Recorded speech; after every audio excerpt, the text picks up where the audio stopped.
छोटा भाई जानबूझकर आंखें बंद कर सोने का नाटक करता है। बहन ने देखा तो सच में धोखा खा गई, तुरंत अपना रूप बदलकर एक बड़ा सांप बन गई और एक मोटी भेड़ को एक ही बार में निगल गई। छोटा भाई डर के मारे पसीने पसीने हो गया। उसे याद आया कि पहले भी उसकी बहन पूरी रात घर नहीं लौटी थी और अब उसका मन और भी उलझन में पड़ गया। ये कहानी एक शांत घास के मैदान में घटी। उस दिन भाई बहन दोनों भेड़ें चराने बाहर गए थे, लेकिन सूरज डूबने तक भी वापस नहीं आए। पिता बहुत चिंतित थे, बस यही दुआ कर रहे थे कि भगवान उनके बच्चों की रक्षा करें। लेकिन जिससे सबसे ज्यादा डर था वही हो गया। देर रात तक सिर्फ बेटा ही रोता हुआ घर लौटा। पिता ने जल्दी से पूछा कि बहन कहाँ है। बेटे ने कहा, मैं और बहन साथ में भेड़ें चरा रहे थे। फिर वह बोली कि वह मशरूम तोड़ने जा रही है और उसके बाद वह कभी वापस नहीं आई।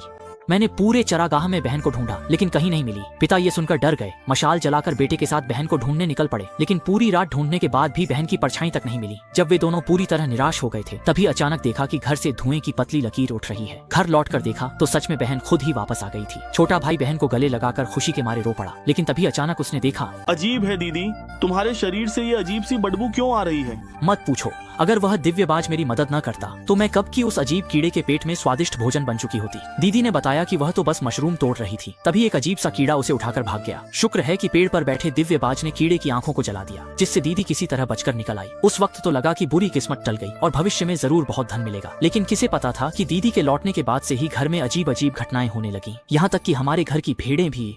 उसी दिन एक भेड़ कम हो गई। बेटे ने ये बात तुरंत पिता को बताई। जरूर तुमने गिनती गलत की है, कल सुबह उठकर अच्छे से फिर से गिन लेना। लेकिन किसे पता था कि अगले दिन घर की एक और भेड़ कम हो गई। भाई पूरी तरह हैरान रह गया। अरे तुम भेड़ें कैसे चरा रहे हो? 2 दिन में 2 भेड़ें कम हो गईं। जरूर तुम खेलने में लगे रहे और भेड़ें भेड़िए उठा ले गया। मैं तो हमेशा भेड़ों के साथ ही रहता हूँ, कभी भी उनसे दूर नहीं गया।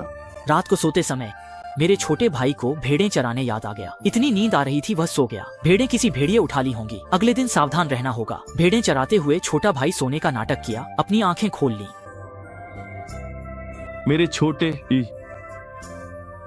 तुम फिर से भेड़ों को उस अजीब जीव के पास ले आए हो।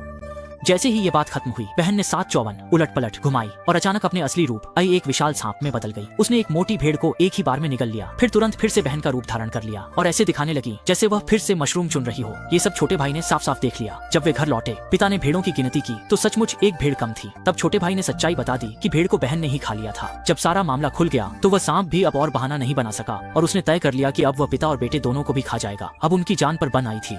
तभी अचानक सुनहरी चमक के साथ एक दिव्य बाघ प्रकट हुआ और तुरंत ही उस विशाल सांप से भिड़ गया। भला सांप दिव्य बाघ का मुकाबला कैसे कर सकता था? जबरदस्त लड़ाई के बाद सांप जल्दी ही मारा गया। तभी से दिव्य बाघ द्वारा सांप को मारने की यह कहानी पूरे घास के मैदान में फैल गई। हर साल नए साल के मौके पर चरवाहे अपने घरों में बाघ की तस्वीर लगाते हैं, ताकि आने वाले साल में उनके परिवार और मवेशियों की सुरक्षा बनी रहे।